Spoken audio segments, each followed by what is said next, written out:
the elevated seat is actually meant for the Bhagavatam more than for the speaker. So I want to put the Bhagavatam below. That's not correct. Bhagavatam should be higher. It is on that, but it'll still be too low.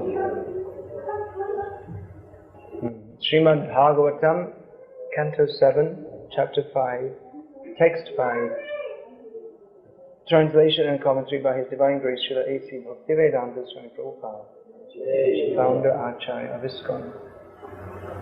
Shri Prahalad Uvacha Tat Sadhu Manye Suravarya Dehinam Sadasamudvigna Dhyam Asadgrahat Hitvatma Patang Grihamandhakupam Tanangato Yadharim Ashrayeta. Translation. Prahalad Maharaj replied, O best of the Asuras, king of the demons, as far as I have learned from my spiritual master, any person who has accepted a temporary body and temporary household life is certainly embarrassed by anxiety because of having fallen in a dark well where there is no water but only suffering. One should give up this position and go to the forest, Vana. More clearly, one should go to Vrindavan, where only Krishna consciousness is prevalent, and should thus take shelter of the Supreme Personality of Godhead. Purport. Hiranyakashipu thought that Prahlad, being nothing but a small boy with no actual experience, might reply with something pleasing but nothing practical. Prahlad Maharaj, however, being an exalted devotee, had acquired all the qualities of education. Yasyasti bhaktir bhagavat vikinchana sarvaya gunais tatra samasate suraha harab abhaktasya kato mahad guna manorathena sati dhavato bahihi. One who has unflinching devotional faith in Krishna consistently manifests all the good qualities of Krishna and the demigods. However, he who has no devotion to the Supreme Personality of Godhead has no good qualifications, because he is engaged by mental concoction in material existence, which is the external feature of the Lord. So-called educated philosophers and scientists who are simply on the mental platform cannot distinguish between what is actually Sat, eternal, and what is Asat, temporary. The Vedic injunction is Asato ma jyotir gama. Everyone should give up the platform of temporary existence and approach the eternal platform. The soul is eternal, and topics concerning the eternal soul are actually knowledge. Elsewhere it is said, Apashyatam atmatatvang griheshu grihamedhinam. Those who are attached to the bodily conception of life and who thus stick to life as a grihastha or householder on the platform of material sense enjoyment cannot see the welfare of the eternal soul. Prahlad Maharaj confirmed this by saying that if one wants success in life, he should immediately understand from the right sources what his self-interest is and how he should mold his life in spiritual consciousness. One should understand himself to be part and parcel of Krishna and thus completely take shelter of his lotus feet for guaranteed spiritual success. Everyone in the material world is in the bodily conception, struggling hard for existence life after life. Prahlad Maharaj therefore recommended that to stop this material condition of repeated birth and death, one should go to the forest, Vana. In the Varnashram system, first one becomes a brahmachari, then a grihastha, a vanaprastha, and finally a sannyasi. Going to the forest means accepting vanaprastha life, which is between grihastha life and sannyas. As confirmed in the Vishnu Purana, Vanashramachar avata Purushena Parapuman Vishnu Aradhyate. By accepting the institution of Varna and Ashram, one can very easily elevate himself to the platform of worshipping Vishnu, the Supreme Personality of Godhead. Otherwise, if one remains in the bodily conception, one must rot within this material world and his life will be a failure. Society must have divisions of Brahmana, Kshatriya, Vaishya and Shudra, and for spiritual advancement one must gradually develop as a brahmachari, grihastha, vanaprastha and sannyasi. Prahlad Maharaj recommended that his father accept vanaprastha life because, As a grihasta, he was becoming increasingly demoniac due to bodily attachment. Prahlad recommended to his father that accepting vanaprastha life would be better than going deeper and deeper into grihamanga kupam, the blind well of life as a grihasta. In our Krishna consciousness movement, we therefore invite all the elderly persons of the world to come to Vrindavan and stay there in retired life, making advancement in spiritual consciousness, Krishna consciousness.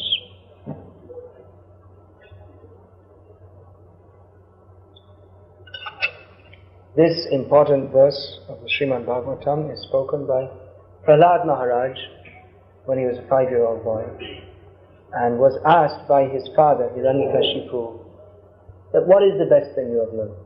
Hiranyakashipu, as you probably know, acquired domination over all the planetary systems by the force of his austerities compounded with the blessings of Lord Brahma.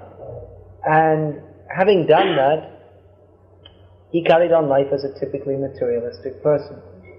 That now I got all my power, I will enjoy life. He had nothing original. He simply wanted to enjoy the same propensity as any other living being. Although he thought himself very great and very special, his propensity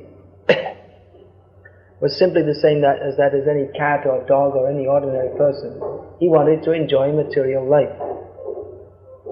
So he went on doing that in the typical way, especially of the demons. He wanted to oppress others and enjoy wine, women, money, all these different things. So the typical propensity that he wanted his sons to also follow in his footsteps. That tendency is there. That we like to see our children coming up to be a fine young person.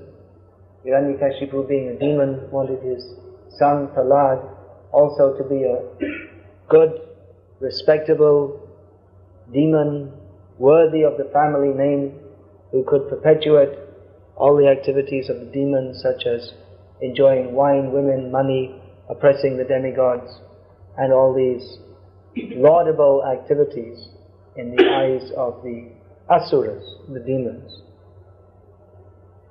So very affectionately he asked Prahlad, what have you learned at school? It's a typical thing that the parent may ask the child as an exchange of affection. However, Prahlad Maharaj wasn't interested in ordinary father-to-son dealings. Where are the books? You got them? Prahlad Maharaj was only interested in Krishna. Sometimes we hear the phrase, Ajanma Bhakta. Have you heard that? You heard that? Ajanma Bhakta means devotee from birth. Or Janmagata Vaishnava, from his very birth. But actually Prahlad Maharaj was even before his birth. Of course, birth in the English language, that means when the child comes from the mother's womb. But in Sanskrit there are two terms. One is Garbhastha and the other is Bhumistha. So Garbhastha means when the seed is placed in the womb. So that's the beginning of the birth. That's why it's said that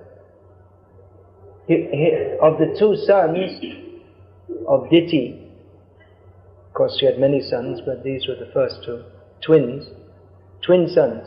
The firstborn was Hiranyaksha, and the secondborn was Hiranyakashipu. So who's the oldest?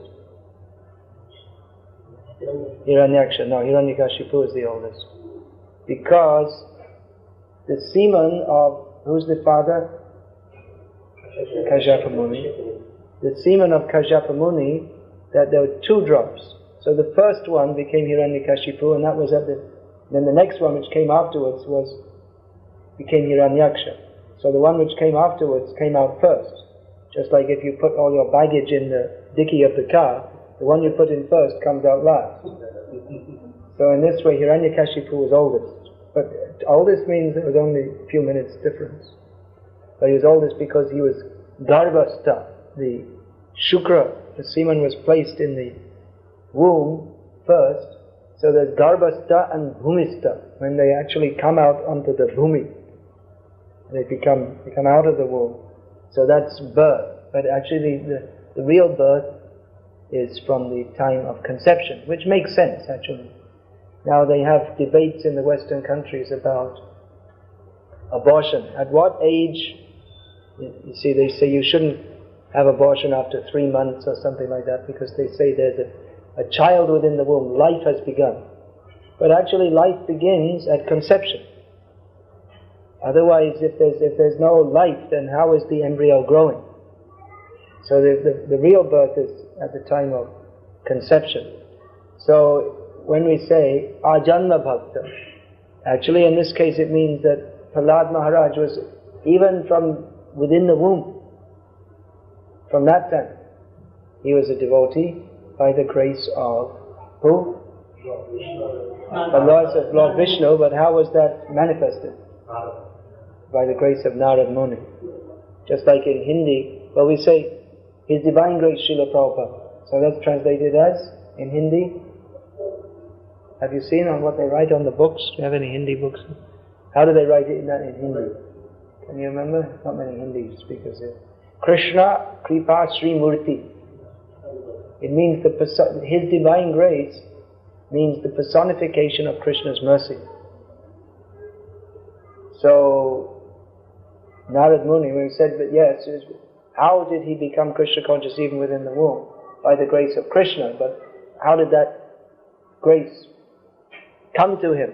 Through the via media of Narad Muni, who gave the instructions by which he could become Krishna conscious. So he gave those instructions, and therefore he is the personified mercy. Why is it said His Divine Grace? Because he gives the grace of Krishna. And how does he do that?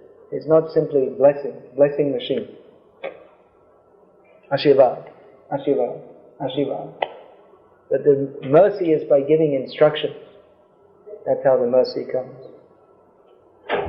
If you think, I like to get some mercy from my guru, how are you going to get it? You have to take that is the real mercy. The instruction is given.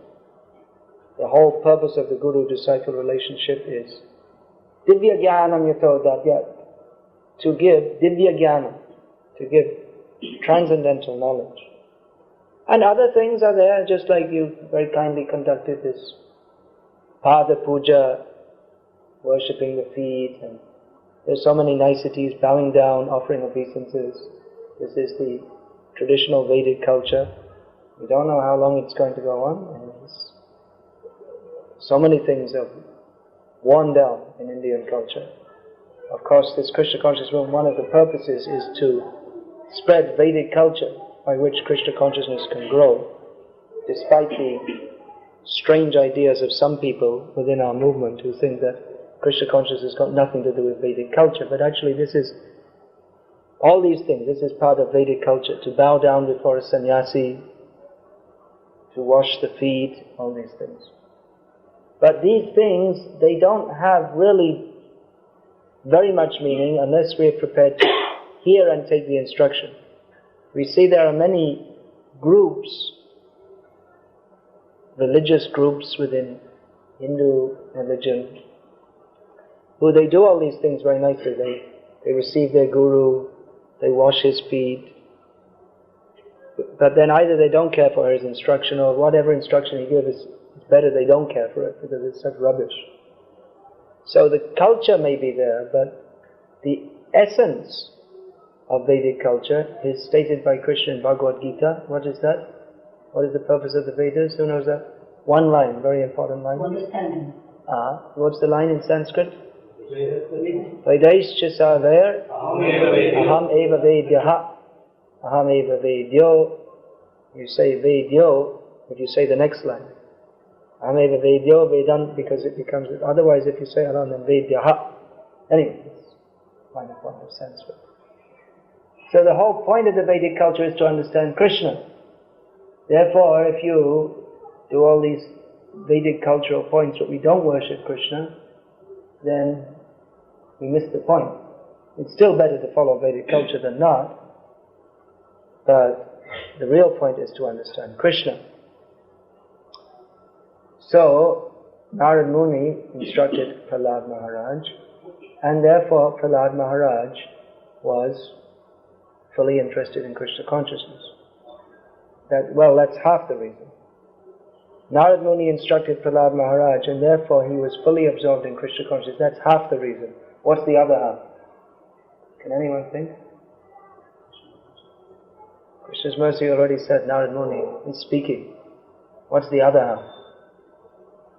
Can anyone imagine? Narad Muni spoke and Prahlad Maharaj took it seriously. It means that anyway who is a bona fide guru is going to speak bona fide topics of Krishna. But we find that there may be a bona fide guru, but not all the disciples are very bona fide. Some of them are pretty bogus. Maybe, you see. Even Prabhupada, such a great world acharya, and by his personal presence he inspired many people to take up Krishna consciousness. But we see that many, they didn't continue. That means they didn't take his instructions very seriously. Maybe they thought, well, Hare Krishna movement is very nice, and singing, dancing, maybe some sentimental attraction or whatever. But they didn't continue to follow after Prabhupada, or even in Prabhupada's presence. Actually, on the day I was initiated, there was one devotee who had been living in the temple for several months, and on the day of initiation, he was supposed to get initiated. No, he did get initiated, and then the next day he vanished and was never seen again. So, even in Prabhupada's presence, many went away, and then many went away also afterwards. It means that they didn't take the instructions very seriously. So in Krishna consciousness, it's very important to have a bona fide spiritual master, but it's just as important to follow. Disciple means you have to follow. So Prahlad followed very nicely, and therefore he was fully fixed in Krishna consciousness, so much so that in a completely hostile environment, he was fully fixed in Krishna consciousness. Now, it's very important to develop Krishna consciousness. There are 5 things which are very important Chaitanya Mahaprabhu has recommended. Can anyone think? Say one. If you know, don't say them all, just say one. Who can say one?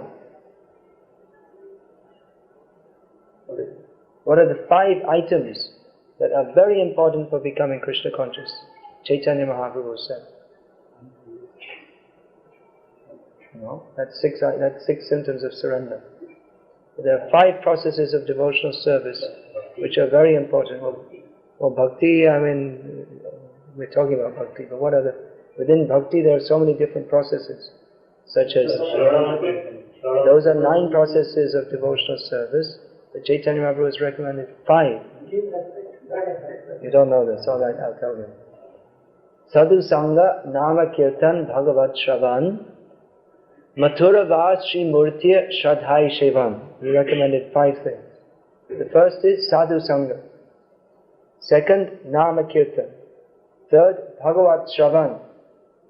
Fourth, Mathura Vas, residing in Mathura. And Shradhai Shri Murtiya Sevam, to worship the deity with great faith. So Prahlad Maharaj, these association with devotees is very important. If it wasn't for association with devotees, none of us would be practicing Krishna consciousness now, isn't it?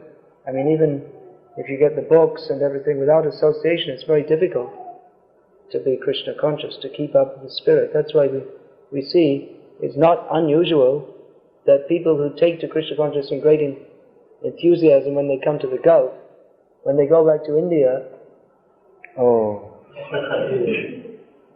they lose due to lack of association, and then associating with materialistic people such as their relatives, and that's it. They lost their enthusiasm due to lack of enthusiastic association. So Prahlad Maharaj didn't have very good association. He was also surrounded by practically the most materialistic relatives you could imagine. We know that people have materialistic relatives, but Probably, I don't think anyone's got relatives who are exactly in the same league as Hiranyakashipu. Unlikely. It's not easy to be such a big demon. Here, Prahlad Maharaj in this verse addresses Hiranyakashipu as Asurya Varya, the best of the demons, biggest demon. So it's not, it took a lot of endeavor to become the best of the demons. So Prahlad Maharaj, he didn't have good association. Sadhu Sangha, Nama Kirtan, he couldn't openly do Nam Kirtan. Bhagavat Shravan, he heard when he was in the womb, but after that he didn't get any more opportunity to hear. He didn't get any more opportunity to associate with Narad Muni or other exalted Vaishnavas. Mathura Vas, he wasn't living in Mathura.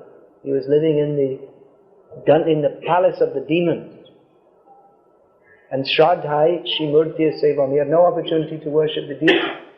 Yet despite all this, he was completely fixed in Krishna consciousness.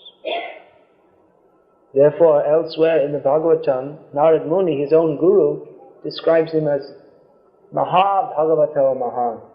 Even among Maha Bhagavats, he was very great. To be a Bhagavat, that's not an ordinary thing. To be a devotee, to be recognized as a devotee of Krishna. To be a Maha Bhagavat, that is very special. But then to be a Maha Bhagavat Mahan, very few devotees can be considered like that. Highly elevated devotee, Prahlad Maharaj. So much so that even though he was in the body of a 5-year-old boy, his consciousness was not like that at all. Generally, at the time of birth, the consciousness becomes lost. Forgetfulness takes place. In Gita, there's that, we just quoted that line, Vedaischa Seva Ahameva Vedyaha. What's the line before that in that verse? Mata Smriti Jnanam Apohanamcha. From me, Krishna says, Mataha, from me, Mata Smriti, Smritihi, memory, Jnanam, knowledge, and Apohanam, what does that mean? Forgetfulness. These things come from me. So, everything is going on under the direction of Krishna in everyone's heart as the Super Soul. He is Upadrashtanumanta cha. As the Super Soul, he sees everything and he makes the arrangement by which different things can go on in this material world. Now, in the Bhagavatam, it's described that after 7 months in the womb, the soul within the womb, his consciousness awakens so much so that he can remember previous births. And those who are very pious, they pray to Krishna that, Krishna, I forgot you, please help me to remember you in this life. But then at the time of birth, it's very painful for the mother, it's very painful for the child also. That's why it said, the four miseries are birth, death, old age and disease. The birth itself and being in the womb is also a very difficult situation. One is conscious, he's in consciousness, but he's packed up inside the womb and different germs are there, and especially if the mother eats chilies or smokes cigarettes or drinks alcohol or eats meat that produces so much acid in the stomach.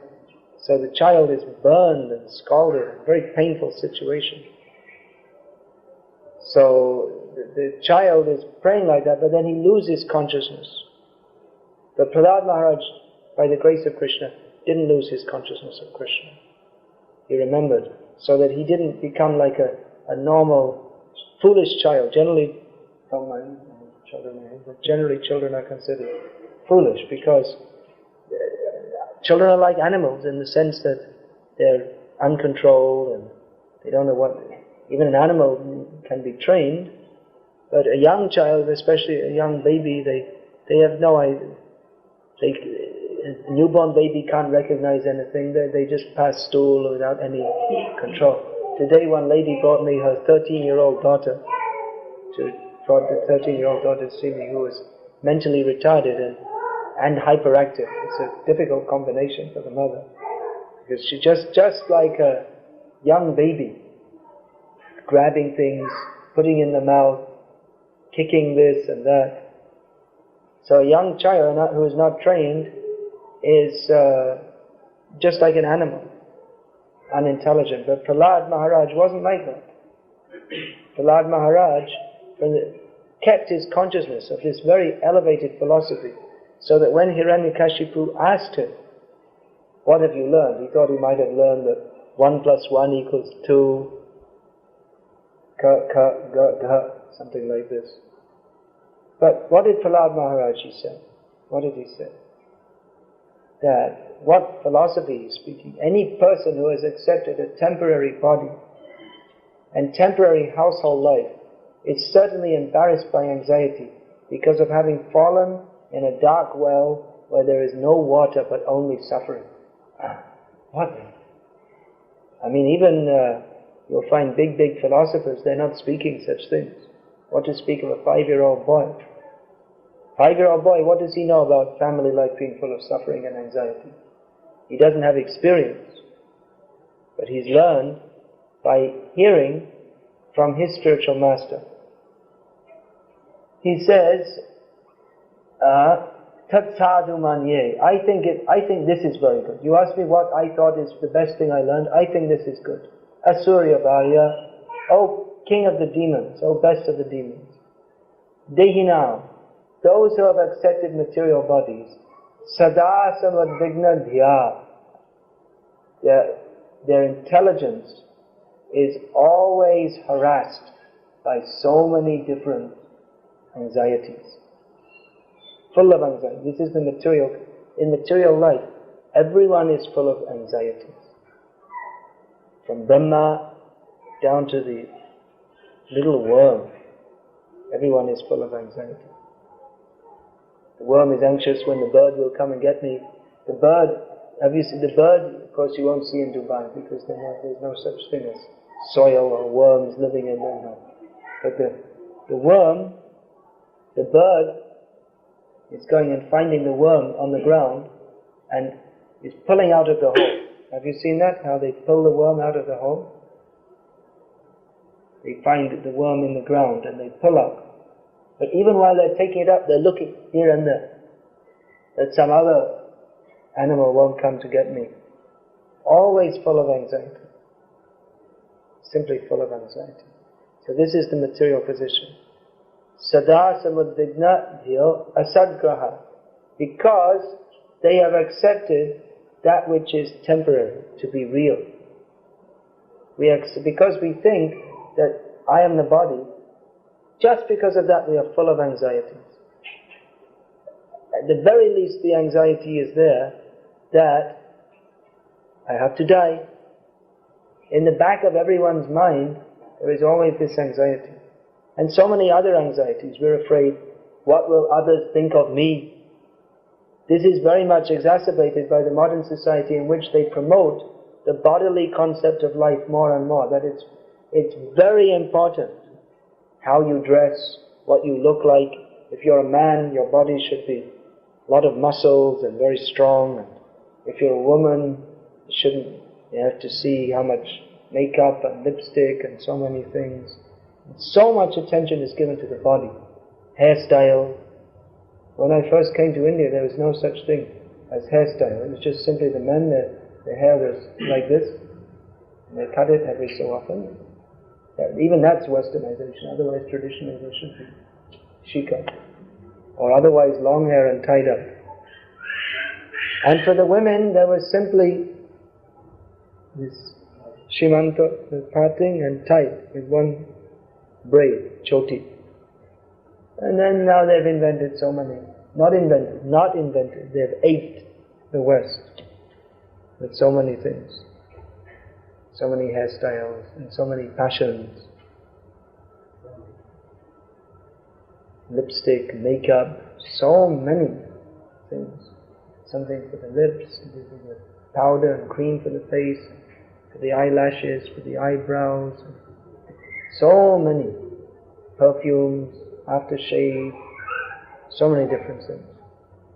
But the result is that you're always in anxiety. What will someone think of me? Will they think I'm looking very beautiful? Or maybe not. Because, factually speaking, I mean, in the heavenly planets, it's said that all the women are very beautiful, but by the laws of nature on this planet, either men or women, only a few have got very good looks, and the rest are ordinary or less than ordinary, or just plain out and out ugly. So that means that most of the population is simply full of anxiety. I've seen when I was a kid at school that everyone is full of anxiety, what others are thinking of me, and how I'm dressed, every moment, how I'm walking, how I'm talking. The boys are thinking, what are the girls thinking of me, and the girls are thinking, what are the boys thinking of me. Simply full of anxiety. This is the material concept. And because of that anxiety, we think I have to have a Mercedes car, just to show, you see. I have to have a good position. I have to send my children to study in America. All these different things. You see all the workers here coming from Bangladesh, Thailand. Here they're just treated like dirt. Oh, Bangladesh. When they go back to their village, then they're very big shot. Come from the Emirates, come from Abu Dhabi. See, oh, very big shot, very prestigious. So everyone is concerned with prestige. Here, Bangladeshi considered, oh, not very prestigious. But then when they go back, oh. And everyone is thinking, America, Britain, very high class, very prestigious. You see, any normal person in Britain, no one cares for them at all in Britain. But when they come here, oh, British, oh. British, oh, very important person. Because they're thinking this is something very important, all prestige. But actually it's simply a cause, all this bodily concept of life, it's simply a cause of anxiety. Just like even if a woman is very beautiful, it's not going to last. After some time, for some years they can enjoy, if there's such propensity, they can enjoy wrapping men around their little finger, as the saying goes. But then after some time, the lines come, the face sags, and they're no longer beautiful. So full of anxiety, always full of anxiety. This is material life. And even if we're not so much on this ridiculous bodily concept of life, we're just normal people looking after a family. But it's a very difficult job to look after a family in the modern age. You see, mostly people here in the Gulf. In the Gulf, in India also, this modern way of life, people are working so long hours, hard work. Long hours, hard work, and another anxiety, they can be fired from their job anytime. Or even if they're doing their business, the business may fail, may go down, because most of the businesses, it's just all nonsense business. I mean, if you're doing a business, just selling cloth, just regular clothes that people need, or selling fruit, or selling grains, then it's a standard business. It's always going to be there. Of course, selling fashions, that's not such a... If the economy is down, then the fashion business is down. But regular cloth that people need, like dhotis or kurtas or something like that, there'll always be a business. But when you're doing business in things which are not essential, even if it's industrial components or such things, when the economy goes down, then it all goes down. So you're always full of anxiety. Or even if you're selling something which is whatever it may be, but there's always competition, someone may knock you out. So always anxiety. This is material life. Therefore, Prahlad Maharaj, in one verse, he is given practically one line. Diginam sada samudvigna dhyama sabgrahat. Everyone who's in the bodily concept of life is full of anxiety because of having accepted that which is asa, that which is temporary or unreal, as something of substance. There's no substance in the body. Substance means whatever it is, it's temporary. It's not real. Na sato vidyate bhavo, na bhavo vidyate sataha. In Gita, Krishna gives the very simple advice, but which most people It's a very obvious thing, but most people don't consider it or don't understand it at all. That which is temporary will not last, and that which is eternal will always last. It will never be destroyed. In other words, the soul will continue to exist, but the body definitely will not continue to exist. Very basic point which most people never even think about. They're too busy, they're too much absorbed on the platform of asat. Narottam Das Thakur has sung that Ahankare matto haya nittai pada pasarya asatyare satta karimani. That due to ahankar, identifying the body as the self, people become insane. They forget Krishna, they forget Nityananda. And therefore they accept that which is unreal to be real. And therefore people, they take so much interest in things which have no importance, such as cricket matches. Very important, who will win this match? It's not important, it doesn't mean anything. But it's been from those who are on the platform of asat, they have promoted very important cricket match, be the next President of America. Who's taping this? It's automatic. Oh, okay. Who will be the next President of America? As if it makes any difference. Now they're gearing up for the elections. What does it matter? So, just in a few words, he has summed up the whole material situation, and he's giving a radical suggestion. Not even suggestion, he's practically telling his father. 5-year-old boys, they're not supposed to tell their fathers. We're talking about culture. So one point of culture, which many parents are lamenting nowadays, is that the children, they don't like to listen to their parents. Which isn't surprising, because if you bring them up with the Western culture and education, then you're going to get the same thing. The part of Western culture is that no one listens to anyone. It's all equal. It's all democratic. I mean, no one cares for anybody. The children don't care for their parents, the wives don't care for their husband. It's all everything's the same. That's why in Western culture they don't like the idea that there should be gurus and disciples. Why? Everyone should just say whatever he likes, do whatever he likes. So in one sense it seems that Prahlad Maharaj, he was not following the culture because he was instructing his father. But he was doing so because actually he was in a superior position, even though his age was younger and his social position was younger. But from the spiritual platform, he was in a superior position. That's why at least previously in India, people used to say that, oh, you see, you Westerners, you can't be Hindus, you can't be Brahmins, you can't be sannyasis, you can't be gurus. They used to say, they thought that, well, you have to be born as a Hindu, then you can do this. But that's a misunderstanding. Or they would say that, well, I'm a born Hindu, so I know about Krishna, you don't have to tell me, although actually they don't know anything. But they were thinking that, you see, Westerner means mlecha, although themselves they're mlecha, because the definition of mlecha is not simply, they gave the idea, mlecha means someone who's born outside India. But actually the mlecha means meat eater or one who doesn't follow the Vedic principles.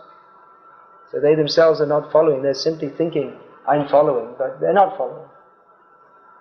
So, although from the social point of view it is surprising that Westerners are instructing Hindus in Vedic knowledge, from the perspective of spiritual reality, no one's a Westerner, no one's a Hindu.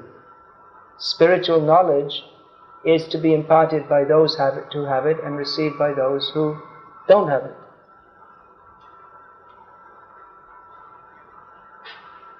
So, Prahlad Maharaj, from the spiritual platform, is instructing his father.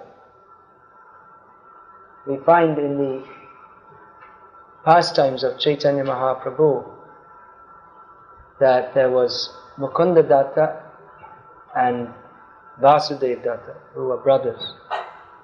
Now Vasudev was older, But Chaitanya Mahaprabhu once asked Vasudeva, but who is older, you or Mukunda?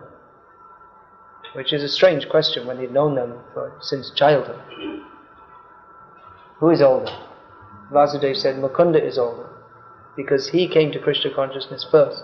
So I consider him, he's superior to me. So Chaitanya Mahaprabhu said, yes, that's the right answer. So on the spiritual platform, we have to see. I mean, there are also social considerations. If one is older, some respect should be given. Within Vaishnava society also. All these things are there. But really we have to see who is spiritually elevated. Just like the same thing. Shukadeva Goswami entered the assembly where Parikshit Maharaj was sitting. Shukadeva was just a young boy. But everyone sat to listen. They bowed down and listened to Shukadeva. Even his own father, who had instructed him, was willing to listen, because Shukadeva Goswami had some realization. Shukamakad Amrita Drana Sangyatam, the Srimad Bhagavatam became more relishable having been explained by Shukadeva Goswami. So its spiritual culture doesn't necessarily, it's not necessarily syncretic with material culture, although the basic Varnashram culture is meant for supporting spiritual culture. But ultimately the spiritual culture is on a higher platform or different platform. Therefore Krishna, he says, Savadhaman parittajama mekam sharanam vraja, that the Varnashram system is given by Krishna. Chartar varnyam maya srishtam. I have given this system of 4 varnas, Krishna says. But ultimately Krishna says to go above and beyond that and surrender to me only. At the same time, his real instruction to Arjuna is to surrender to him, but at the same time he told Arjuna, you fight. Why to fight? Well, there are Varnashram considerations. As a Kshatriya he should fight, but the main reason he should fight, over and above Varnashram considerations, is because Krishna wants him to. If Krishna didn't want him to, then even if it was his Kshatriya duty to do so, he should not have done so. If Krishna had wanted Arjuna to go to the forest, just like Prahlad Maharaj is saying here, Vanangato yadhare mashreta, go to the forest, he's advising Hiranyakashipu, and take shelter of Hari. If Krishna had said such a thing to Arjuna, he should have done it, even against the Varnashram principles. But because Krishna wanted him to follow that, then that was Bhakti Yoga. That was the highest platform. So Varnashram and Bhakti Yoga are in many ways syncretic, but not necessarily so. Therefore, even the Varnashram duties, it may be that one has to give them up. Of course, no one's even following them, so where's the question of giving them up in the modern age? But, or what material duties, they may be given up. Of course, this requires proper understanding. Here we see that Prahlad Maharaj is telling Hiranyakashipu, Hitvatla patang grihamanda kupam. He's telling Hiranyakashipu, give up the soul-destroying blind well of family life. Go to the forest and take shelter of Hari. So he may think, oh, Bhakti Vikas Swami came and said we should give up family life. Actually, you should. But, yes, really, seriously, everyone should. But there is a but also. There's a point of family responsibility also. So, even though you have to wait until the family duty is fulfilled. Of course, the materialistic people, they'll never consider their family duty to be fulfilled. And therefore, they'll remain in the blind well of family life forever, birth after birth. But that is given Panchas Urdhvam Vanang Rajet. Having come to the age of 50, that means one's children should be grown up, at least the eldest son. Grown up, trained up, and then Vanaprastha life.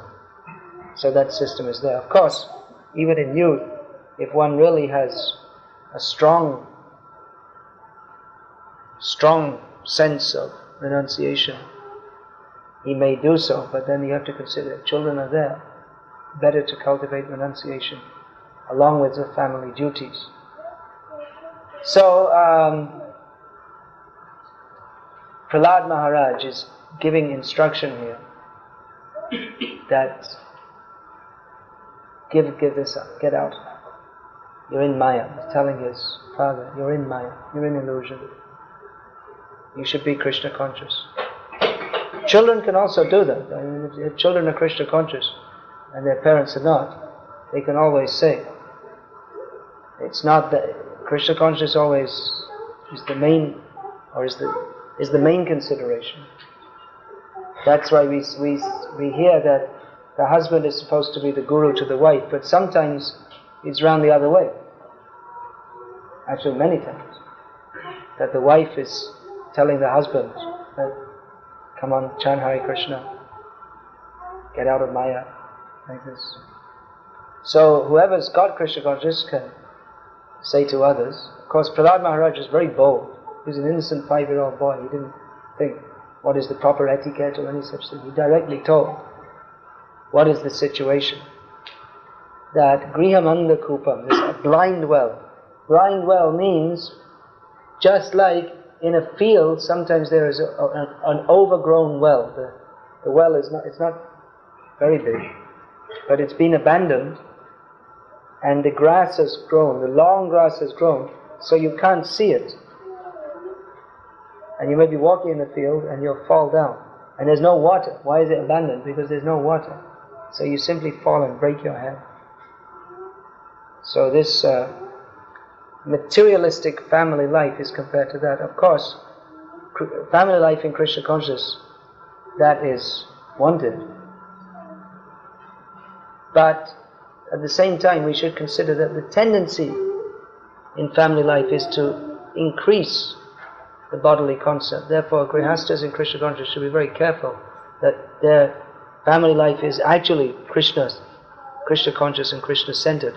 Because by the very nature of family life, there are so many bodily considerations. Looking after children requires a lot of, especially when they're very young, there's a lot of bodily, there's just looking after the body. And then the family duty to see that the children are educated. Of course, modern education, Prabhupada, as he analyzed very properly, that it's just slaughterhouse education. Why slaughterhouse? Because even though the children may get an education by which they may become a doctor, an engineer, or whatever, the spiritual inclination in modern education is completely killed. Generally, children, they can take to Krishna consciousness very easily. Any children all over the world, mostly, they're very innocent and can be easily molded. But we see that practically preaching in the schools, anywhere, in India especially, that the young children, we can bring them in and teach them Bhagavad Gita, and they pick it up very nicely, and often their questions are better than the older people. The older people their parents will come in and say, what's that yellow paint on your nose? And the children will be asking questions, very intelligent, maybe 6, 7 years old children. They'll hear a little bit from Bhagavad Gita, and they'll ask very intelligent philosophical questions. Usually better than they. But we see as they get older, especially after they go to college, then mostly they become very much spoiled. Although sometimes it happens that they're so frustrated with the whole situation. Now we're seeing this whole generation of students in India, they're very frustrated because they're under so much pressure from their parents to get a high grade, and they can see in front of them that they're working like anything to get their degree, and what's the result? They'll get a so-called good job, which means they'll just have to work all their life under heavy pressure, a lot of tension. So they feel very frustrated on that side. On the other side, there's so much propaganda to enjoy, and they want to do that, but then on the other hand, they're under pressure to succeed in their studies, and this pressure to enjoy material life, go to parties and wear fashions, and it's simply a cause of frustration, because even if you do that, if you go to parties and you wear all the fashions, you find that it doesn't bring happiness, so you're frustrated. And if you don't have it, then you're also frustrated because you're thinking, I wish I had it. Prabhupada used to say Hindi saying. It's a little bit slang, but Prabhupada said it, so I'll say it. Delhi ka ladu jo kaya wo pista hai, jo na kaya wo bhi pista hai. Delhi ka ladu. Can you understand what that means? It's not slang language. Something very sweet in Delhi that people call. It means a prostitute. It doesn't mean actually a ladu. It's slang. It means a prostitute. So those who have tasted, they are lamenting. Maybe they got AIDS. Or the lamenting, there are two kinds of lamenting. Either it wasn't as good as you thought it would be, or you're hankering that, well, I had it, but now I don't have any money and now I have to go again. I wish you can't get it all the time. You can't always get one. If you're thinking it's something very nice, you can't get it all the time. Or even if you do get, then you get AIDS and so many diseases. So anyway, it's simply a cause of suffering. And those who didn't have, they're thinking, oh, I wish I had. So either way, material enjoyment, either you get it or you don't get it, you're simply suffering. So in the modern age, I see the students, especially in India, they're under a lot of bombardment that you have to have designer jeans, designer sunglasses, designer t-shirts, designer shoes, so on. You have to speak with an American accent which you learn from the TV. You're under so much pressure. You have to look cool. So you're under so much pressure, and it simply causes so much pressure to enjoy, to cut an image. But they're simply frustrated. So this is material life. The more we have consciousness of sense gratification, the more we suffer. So family life, that's there, it's got to be there to some extent. The bodily concept and looking after the children, so many things, which we're not saying don't do that, because those who are in family life, they have a responsibility to do that. But it should be done in Krishna consciousness. That means we should see how the children are brought up to know Krishna. The parents' duty is to give food, shelter, clothing, education, healthcare. But over and above, what's the most important thing? To give knowledge of Krishna. Otherwise, what's the use? Even the animals, they have children. And they're looking after them to the best of their ability. So without giving Krishna consciousness, it's simply animalistic life. So Krishna conscious family life means Krishna in the center, not a little bit away from the center or a little bit to the side, but very much in the center, in everything we do. But still, there's always some tendency towards, naturally there's some attachment on the bodily platform, that there may be so many women walking the street, but that particular one we're feeling, oh, this is my wife. Although actually as jivas, as jivas we're all intimately connected together with the relationship with Krishna. But there's no particular reason that we should be connected to any other body, but somehow we've become joined together. Just like on an airline, so many people may come together and get in the plane. So you may be sitting next to someone, and you may adjust this way, both of you are trying to put your hand on the resting couch. You may talk, where are you from, this, that and the other. But it's only 2 hours or 4 hours and then up. You may not even talk to them, because you just happen to be put together by the fact that you're going on a plane. And then you'll get down and you'll go and do whatever you're doing. So in the same way, in the course of time, people come together as husband, wife, children, all these things. And in course of time, they separate again and they go somewhere else.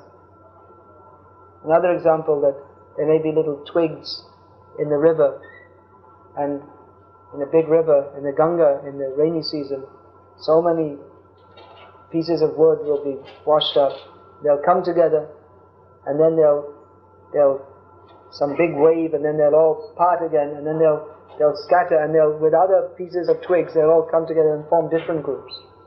So in the same way, we come together, and we come together, we think, this is my wife, this is my child, this is my father, This is my community. I am an Indian. I'm a Gujarati. I'm a Hindu. Whatever it may be. But it's all temporary. So, that attachment which is there, it's not unnatural, but at the same time, considering everything philosophically, it's not real. It's not our real position. Therefore, cultivating Krishna consciousness, vairagya vidya, knowledge, renunciation and knowledge, we should perform our duties in Krishna consciousness and enjoy chanting Hare Krishna together with family members, being Krishna conscious, but at the same time remembering that our real relationship is with Krishna, and whatever relationship we have is meaningful only in as much as we have Krishna firmly in the center. So even that, the tendency is there. There's always some tendency towards material attachment. Therefore, in the Vedic culture, that is recommended that at a certain point in time, even someone who's very pious, they should become detached from family life. Of course, Prahlad Maharaj is saying this as a 5-year-old boy. Later on, he also got married. He was a Grihastha. It's well known that his famous grandson was also a great Mahajan, a great devotee, Bali Maharaj. So he was actually, Nrsimhadev later instructed Prahlad Maharaj to take over as the king of the Daityas, the king of the demons, from his father after his father was killed. So to be a king, the kings aren't brahmacharis. Then they should be married. There has to be Raja and Rani. So he was married, but at the same time he understood this philosophy. Family life shouldn't be, Prabhupada sometimes said that he wrote in one letter, he wrote to one disciple that all right, you're getting married, but don't have a black hole disaster. In other words, don't forget your real goal of life, because the tendency is there that there's so much pressure in the work and then looking after the children. It takes all the time practically. That's modern life, especially. But we have to have time for hearing and chanting about Krishna and remembering that, all right, my life is such that I'm in this situation, but my real purpose of life is to understand Krishna. So if Krishna is in the center, then family life is acceptable. Otherwise, black hole disaster, Grihamanda Kupam, blind well, in which if one falls in the field, then how is he going to come out? There's no one to help. He's fallen in a very serious position. So Prahlad Maharaj is giving this reply, shocking Hiranyakashipu, who had no idea that this disaster, what he considered a disaster, had happened to him, that his son had become a Vaishnava. Actually, it wasn't a disaster, it was a great benefit for him. He was ultimately saved by his son's devotional service. He was saved from repeated birth and death. That was his great good luck. But because he is, as a demon, his consciousness was opposite. So he was thinking very bad. Prahlad has become a devotee. Prahlad, the name was given Prahlad. What does Prahlad mean? Can anyone understand? Can they say what that name means? Ahlad means happiness, so Prahlad means greatly happy. So Hiranyakashipu had given this name, he was thinking he will be greatly happy by enjoying life like me as a demon. He doesn't have to do big austerities like I did. He can just enjoy the result of my austerities. But how is Prahlad happy? Not because he has got opportunity for material enjoyment, but because Nrsimhadev is Prahlada Hlada Dayane. He's the giver of pleasure. He is enjoying life on the platform of Krishna consciousness. In this way he's always happy. Hare Krishna. I'll finish there. And if there are any questions, you may kindly ask. Let's have questions, at least first of all, connected to the class. so we can keep focused on the topic, on the topics. Just see if anyone has a question. It's not compulsory. We're not going to stay all night.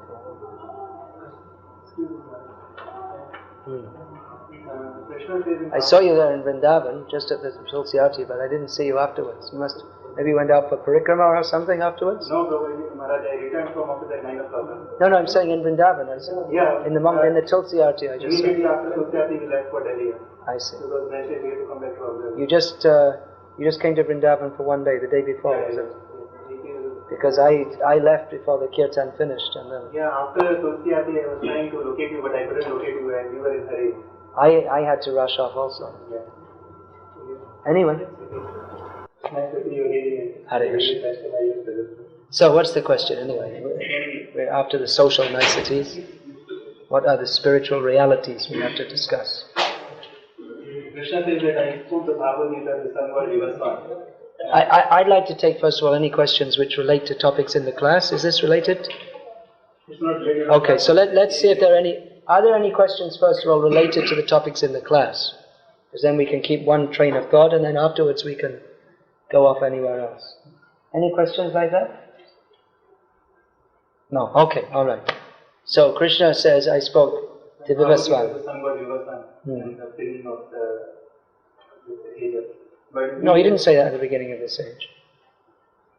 Just he spoke to Vivasvan a long time ago, yeah, no doubt. But we understand that Brahma is the first one to receive the knowledge. Mm-hmm. So how come? Well, there are four. Yesterday, the whole class I was discussing about four paramparas, in which Krishna spoke to. Who can say? Who are the four people that Krishna spoke? Brahma. You're saying Brahma as well. Rudra, Lakshmi, and the four Kumaras. Yeah. But these are the four from whom the sampradayas have come. It doesn't mean that Krishna doesn't speak to others. Krishna also spoke to Arjuna. Krishna also spoke to Vivasvan, but the sampradaya didn't come from them. He spoke to them individually. Even Krishna himself comes within the sampradaya, comes as Chaitanya Mahaprabhu, within his own sampradaya.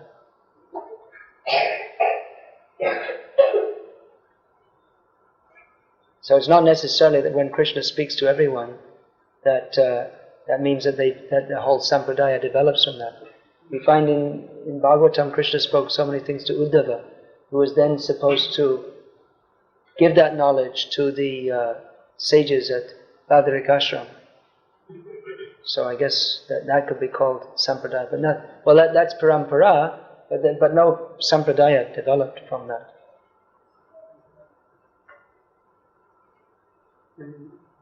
Chaitanya Mahaprabhu has been described as three names: Adbhuta Karunya, Adbhuta Badanya, and Adbhuta Audara. So I really couldn't understand the difference between these three, because if you see the dictionary meaning, it is together. They're very similar. Yeah. They're very similar. There are many words: Karuna, Anukampa, Kripa, Daya, Prasad. They're all very similar words. Probably if we analyze in Sanskrit, we may find some marginal. I believe Kripa and Daya. I can't remember. One means, if you examine, just like if you say Stri, Patni, it means the same thing. But there may be some, actually Stri means Jo Vistar Karte. They make everything, they expand from the family, then the family expands from the wife. So, but in common usage it comes to the same thing. So Kripa and Daya, if you analyze deeply the meaning, you'll find that means that one means mercy that is given by asking, and another means unasked for. So there may be fine meanings. Audarya is not exact. You see, when it gets translated into English, it doesn't.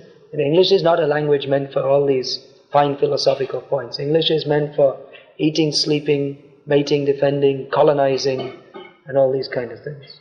English isn't. That's why many things you can't express in English anyway.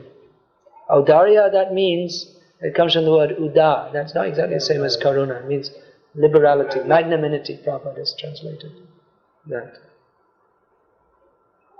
So there may be slight differences in the meaning, but even if you say the same thing in a different way, that's also poetry. Just like Krishna has so many names, Padma Netra, Ambujaksha. There are so many names meaning lotus eye. Now, Ambujaksha means that Aksha means eyes. So the nature also means eyes. Just like Stri, Patni, there's a different derivation. But in practical usage, an Ambuja means born from water. Then, or if you say Pankaja Netra, means born from mud. But in practical usage, it means the same thing, Kamal. So if you say Ambujaksha or Pankaja Netra, it means the same thing, but it's a different poetic expression. That's because it's nice to glorify Krishna in so many ways. And we'll find in poetry that's very nice. If you have to glorify Krishna, then you'll find there are so many rules of Sanskrit grammar. So there comes alliteration. You can use different words to explain the same thing. So in poetry, a certain word will fit very nicely in a certain verse, so it sounds very nice. So then, I have some other questions. Any other? Yeah, but you would like to take that question first? What's that? Yeah, all right. Yes.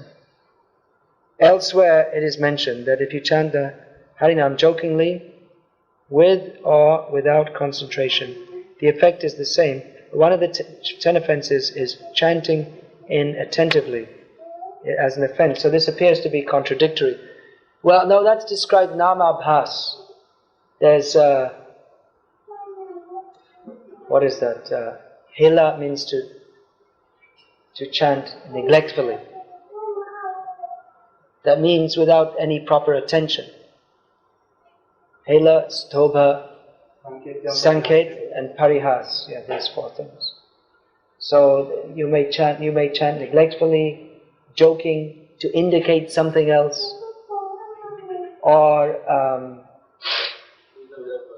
neglectfully. It means without any concentration. So this is namabhas. This means for those who don't have knowledge, just like all over the world, that Narasimha Rao was Prime Minister, so the people were discussing about Narasimha Rao. But they were saying the name Narasimha, they had no idea this is the name of God, but still they get benefit. That or to indicate something else. Just like sometimes you may say there's one Krishna Paksha, we say, the dark fortnight, to indicate the dark fortnight. So the word Krishna is said. It's not meaning the name of Krishna, but if one says even without thinking, or even a Muslim is saying, I will go to Krishna Nagar. So the name is there and the effect is there. But they don't have any idea that this is supposed to indicate Krishna. So without knowledge, if one chants like that, you have the effect of namabhas. That doesn't give love of Krishna. But it can give liberation, and it gives some agyata sukriti, some unknown benefit, by which love of Krishna can, the propensity to begin to love Krishna can awaken. However, if one wants to chant offenselessly, then he has to chant the name of Krishna with love, which is different from chanting just when you say, I'm going to Krishna Nagar. So you get the effect of chanting Krishna's name, but you don't get the effect of chanting Krishna's name in love of a devotee. So the point is being made here that you get benefit from chanting like that. But then if you're very sick, if you actually want to get love of Krishna, then it's not that just someone's saying that Narasimha Rao, you don't get love of Krishna just by saying Narasimha Rao. You do get benefit, but you don't get love of Krishna. To get love of Krishna, you have to chant offenselessly under the guidance of a spiritual master, which requires training. So that is the difference. This is in Bhagavatam, this Hela Stova Sanket Parihasya. This is in connection with the story of Ajamil. This is mentioned. And the analysis of that is given in the in the writings of Rupa Goswami, you'll find in Nectar of Devotion. Sanketyaha parihasam stobam helananacha. Vaikuntha namagahana. Asheshaga, what is that?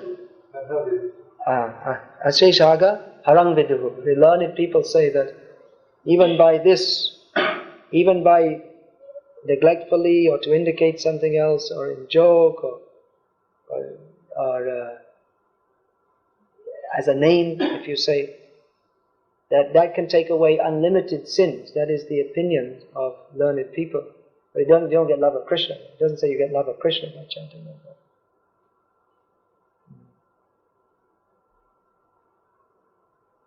I was reading that there are two types of considerations of Shastra, or two types of understanding of Shastra. One is the Apara Vichar, and one is the Tattva Vichar. So what is the difference that it is being there? Apara Vichar means that means that means materialistic people, just like the Mimamsakas, in which they say, Shastra says that you should perform sacrifice and go to the heavenly planets. So they're Vedavada Rata, they're attracted to this, to the external meaning, which is just to make you something of a human being. But Tattva Vichar means to go very deeply and understand what is the philosophy, what's the actual message of the Vedas, what is Bhagavat Tattva Vijnanam.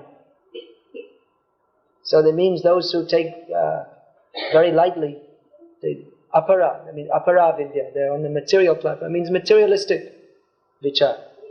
And Tattva Vichar means to see what is the actual meaning, what is the Tattva, what is the actual essence. Vedas, so much of the Vedas is simply Traigunya Vishaya Veda. It's simply concerned with activities in the modes of material nature. But those who are actually intelligent and philosophically inclined, they're described in Shastras. Kovidaha, that verse, Viduhu, those who are learning. Manishina, these words are given. Those who are actually very scrutinizingly, they're not considered with the external consideration, but what is the actual essence? Tattva Jnana.